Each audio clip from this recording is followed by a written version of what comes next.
Halo teman-teman, pernahkah kalian bertanya bagaimana mungkin sebuah negara adidaya bisa runtuh? Uni Soviet adalah salah satu negara kuat di dunia pada abad ke-20, namun pada tahun 1991 negara ini justru bubar. Dalam video ini, kita akan membahas apa saja faktor-faktor utama yang menyebabkan keruntuhannya.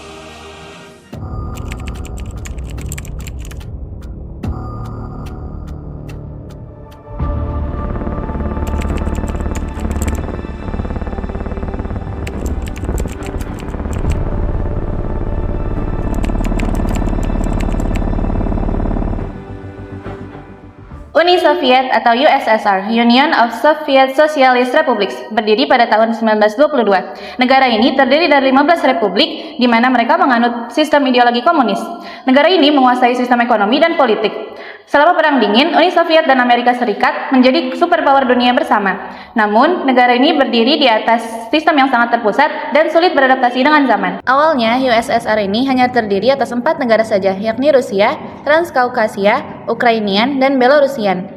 Berawal dari 4 negara, kemudian Uni Soviet berkembang menjadi 15 negara pada tahun 1956, yang terdiri dari Armenia, Azerbaijan, Bielorusia, Estonia, Georgia, Kazakhstan, Kirgistan, Latvia, Lithuania, Moldavia, Rusia, Tajikistan, Turkmenistan, Ukraina, dan Uzbekistan. Kala itu juga Uni Soviet di bawah kepemimpinan Vladimir Lenin mengukuhkan diri sebagai negara komunis. Kemudian pada tahun 1919, Vladimir Lenin bahkan membentuk Komintern atau Komunis Internasional yang nantinya bertugas menyebarkan paham komunisme di seluruh dunia. Pada masa pimpinan Vladimir Lenin, pemerintah berusaha mematahkan sistem patriarki keluarga, yakni dengan memberikan kebebasan hak politik kepada para wanita. Bahkan Vladimir Lenin juga menjalankan adanya neo-economic policy, di mana para petani dibebaskan dari pungutan dan memperbolehkan mereka untuk menjual kelebihan produknya di pasar terbuka. Sistem NIP tersebut tentu saja menguntungkan pihak petani dan bahkan mampu menghidupi perekonomian Uni Soviet. Namun setelah Vladimir Lenin meninggal dunia, pimpinan Uni Soviet kemudian digantikan oleh Joseph Stalin. Berbeda dengan kepemimpinan sebelumnya, Joseph Stalin justru membuat rencana 5 tahun, yakni dengan berupa penghapusan sistem NIP, adanya industrialisasi besar-besaran, kolektivisasi pertanian, hingga mengontrol seluruh aktivitas ekonomi.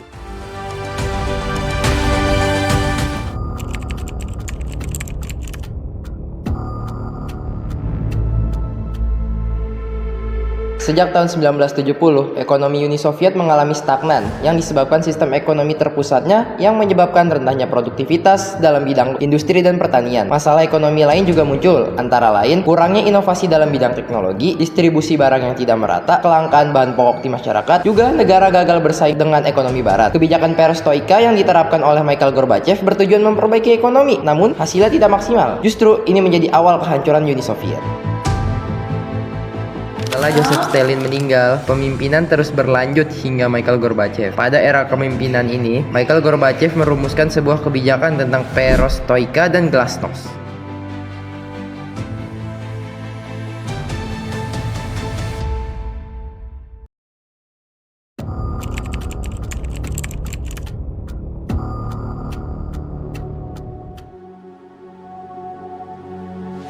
Selain mengalami krisis ekonomi, Uni Soviet juga mengalami krisis politik. Kekuasaan sepenuhnya berada di tangan partai komunis tanpa adanya kebebasan bagi rakyat. Masalah politik utamanya meliputi tidak ada sistem demokrasi, korupsi di kalangan elit, birokrasi yang berlebihan, dan konflik antara pemerintah pusat dan republik-republik bagian. Hal tersebut membuat kepercayaan rakyat terhadap pemerintah terus menurun.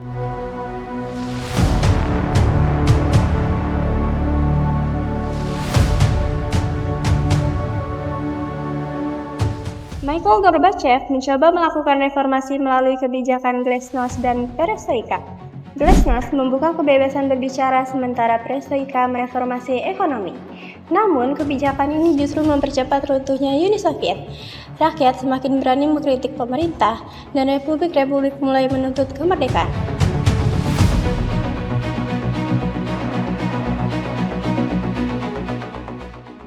Kelompok konservatif yang kala itu dipimpin oleh Wakil Presiden Gennady Yanavev melancarkan aksi kudeta terhadap kepemimpinan Mikhail Gorbachev. Aksi kudeta tersebut berhasil digagalkan oleh kelompok radikal yakni Boris Yeltsin. Meskipun Mikhail Gorbachev selamat dari aksi kudeta, Tetapi dirinya harus menghadapi kesulitan ekonomi yang terjadi di Uni Soviet.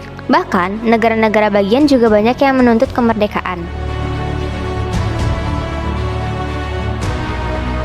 Akhirnya, Mikhail Gorbachev mengundurkan diri dan menyebabkan kekosongan pemerintahan. Kemudian, Boris Yeltsin selaku pemimpin kaum radikal mengambil alih kekuasaan. Namun, tindakan tersebut tidak didukung oleh beberapa negara bagian, terutama Latvia, Georgia, Lithuania, Estonia, dan Moldova. Yang kemudian negara-negara bagian tersebut memisahkan diri dari Uni Soviet dan memperoleh kemerdekaannya.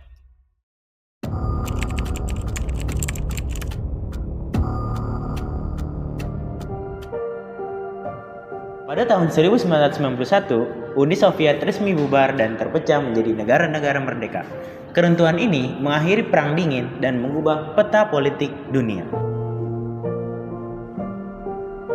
Uni Soviet yang runtuh tersebut kemudian terbagi menjadi beberapa negara yang berdaulat dan menjadikan Federasi Rusia sebagai pewaris kebesaran dari Uni Soviet. Negara-negara yang sebelumnya berada di bawah Uni Soviet, kecuali negara Balkan, kemudian membentuk organisasi Commonwealth of Independent States (CIS) di bawah pimpinan Rusia.